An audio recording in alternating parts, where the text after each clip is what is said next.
विकास की जननी है। अगर मनुष्य को शिक्षा नहीं मिलेगी तो उसका जीवन पशु से भी बदतर हो सकता है। आप भारत के इतिहास को जानते हैं, बुद्धा के पहले हम बहुजनों को शिक्षा का अधिकार प्राप्त नहीं था। बुद्धा की समाप्ति के बाद बहुत दिनों तक इस देश के मूल निवासी बहुजनों को शिक्षा के अधिकार से वंचित रखा गया।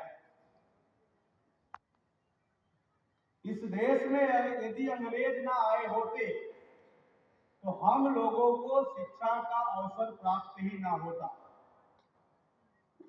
अंग्रेजों की वजह से हम लोगों को दोबारा शिक्षा प्राप्त करने का अवसर मिला और हमारे महापुरुषों ने जब शिक्षा प्राप्त किया, सबसे पहले राष्ट्रपिता ज्योतिराव फूले ने हम बहुजनों को शिक्षित करने के लिए स्कूल की स्थापना किया।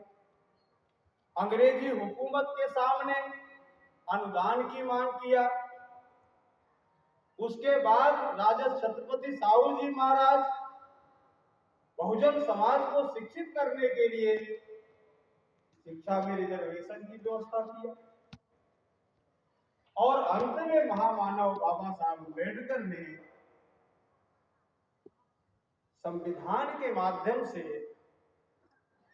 हम सब लोगों को लिखित रूप से शिक्षा प्राप्त करने का अवसर प्रदान किया। बाबा साहब कहते थे, शिक्षा एक रोशनी है, यह रोशनी प्रत्येक मनुष्य के द्वार तक पहुंचनी चाहिए।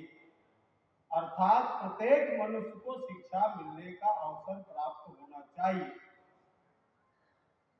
उसके लिए बाबा साहब ने संविधान में जो हम बहुजनों को रिजर्वेशन दिया, उसमें पहला रिजर्वेशन उन्होंने लिखा, रिजर्वेशन इन एजुकेशन।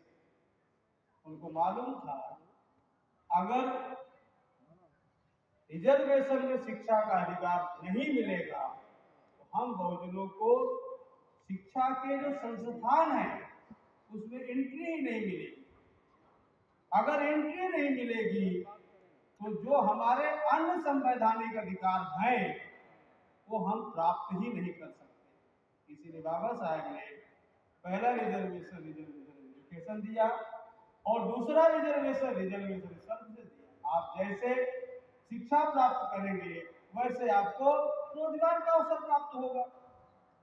फिर तीसरा रिजर्वेशन दिया, रिजर्वेशन इन प्रमोशन। आप चपरासी नियुक्त होते हैं, आपके अंदर हीन भावना होती है तो आपको प्रमोशन करने का भी अवसर बाबा साहब ने फंडामेंटल राइट रिजर्वेशन के माध्यम से दिया। और चौथा जो अधिकार दिया, रिजर्वेशन पॉलिटिक्स। आपको इस देश में लोकतंत्र है, लोकतंत्र में शासक बनने के लिए राजनीति में जाना अनिवार्य होता है। इसलिए पॉलिटिकल क्षेत्र में भी बाबा साहब ने रिजर्वेशन दिया।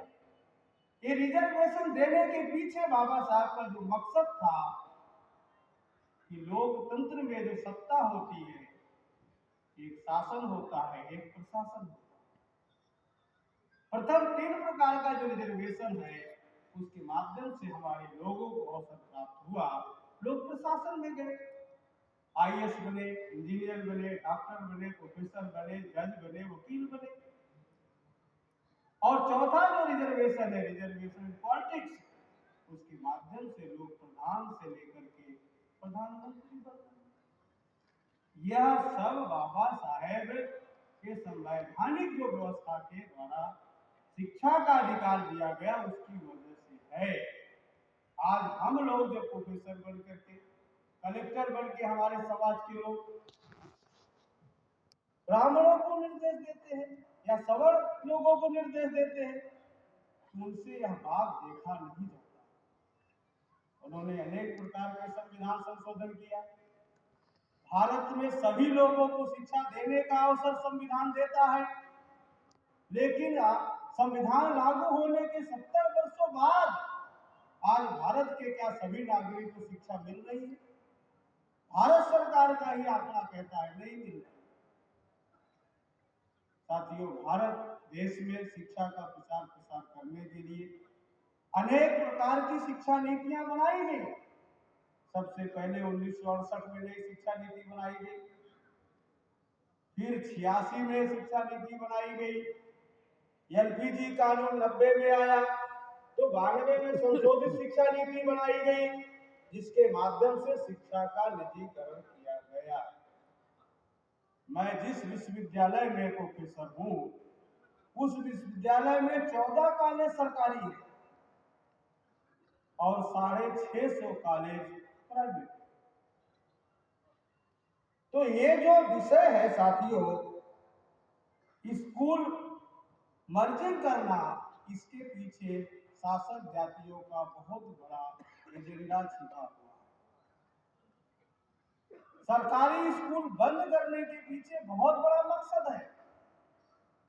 आपके संवैधानिक अधिकार खत्म करने के पीछे पहला जो शासक जातियों ने कानून लाया वो एलपीजी है, लिबरलाइजेशन, प्राइवेटाइजेशन, ग्लोबलाइजेशन।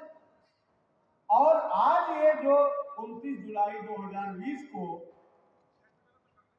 तत्कालीन जो शिक्षा मंत्री था, एचआरडी मिनिस्टर रमेश पोखरियाल, और सूचना और प्रसारण मंत्री प्रकाश जावड़ेकर ने भारत की नई शिक्षा नीति को लागू किया और यह देश का भविष्य तय करने वाली नीति है। लोगों को विकास के अवसर प्रदान करने वाली नीति होती है। लोकसभा के पटल पर ये शिक्षा नीति नहीं रखी गई, राज्यसभा के पटल पर शिक्षा नीति नहीं रखी गई, राष्ट्रपति का हस्ताक्षर भी शिक्षा नीति में नहीं हुआ और शिक्षा नीति को लागू कर दिया। और यह शिक्षा नीति का जो ड्राफ्ट है, आज बहुजन समाज के किसी के पास नहीं है, क्योंकि वो पूरा ड्राफ्ट चर्चा के लिए कहीं लाया ही नहीं गया। अंग्रेजी में 450 पेज का है, हिंदी में 650 पेज का है, उसकी जो समरी है वो 80 पेज की है। आप उसको जब पढ़ेंगे तो पहले ही लिखा हुआ है 29 जुलाई 2020 को जो भारत की नई शिक्षा नीति लागू की गई, उसमें लिखा गया है, भारत की ये नई शिक्षा नीति प्राचीन भारतीय संस्कृति एवं सनातन मूल्यों पर आधारित होगी। भारत की संस्कृति क्या कहती है कि जो शूद्र है, जो घरे व्यवस्था में शूद्र है, उसको ना तो शिक्षा लेने का अधिकार है, ना तो शिक्षा देने का अधिकार है। संविधान की वजह से बहुजन समाज के लोग शिक्षा भी ले रहे हैं और प्रोफेसर, टीचर्स बनकर शिक्षा देने का भी काम कर रहे हैं। तो यह बात ब्राह्मणों के गले नहीं उतरती है। और आज शासन प्रशासन के प्रत्येक क्षेत्र में बहुजन समाज के लोग जो दिखाई दे रहे हैं, उसका कारण शिक्षा है। इसलिए ब्राह्मणों ने, मनवादियों ने कोरोना काल में ये नई शिक्षा नीति जो लागू किया, उसके पीछे कारण स्कूल मर्जिंग एक मुद्दा है। इस शिक्षा नीति में बहुत सारे मुद्दे जुड़े हुए हैं। पहला मुद्दा कि प्राचीन संस्कृति भी होगी, अर्थात शिक्षा पर नियंत्रण, शिक्षा का संचालन शासक जातियों के नियंत्रण में होना चाहिए। शिक्षा में रिजर्वेशन नहीं होना चाहिए। पूरी शिक्षा नीति पढ़ लीजिए, रिजर्वेशन का कॉन्सेप्ट कहीं नहीं है। रिजर्वेशन खत्म। रिजर्वेशन यदि एजुकेशन में नहीं है तो सर्विसेज में रिजर्वेशन कहां से होगा? अपने आप सर्व रिजर्वेशन खत्म। इसलिए साथियों, इसके पीछे बहुत बड़ा प्लान है। हम सभी लोग सरकारी स्कूल में पढ़े हैं, प्राथमिक शिक्षा निःशुल्क है, उच्च शिक्षा में पीजी तक कितनी कम फीस है यूनिवर्सिटी में, हमारे लोग आसानी से पढ़ लेते हैं।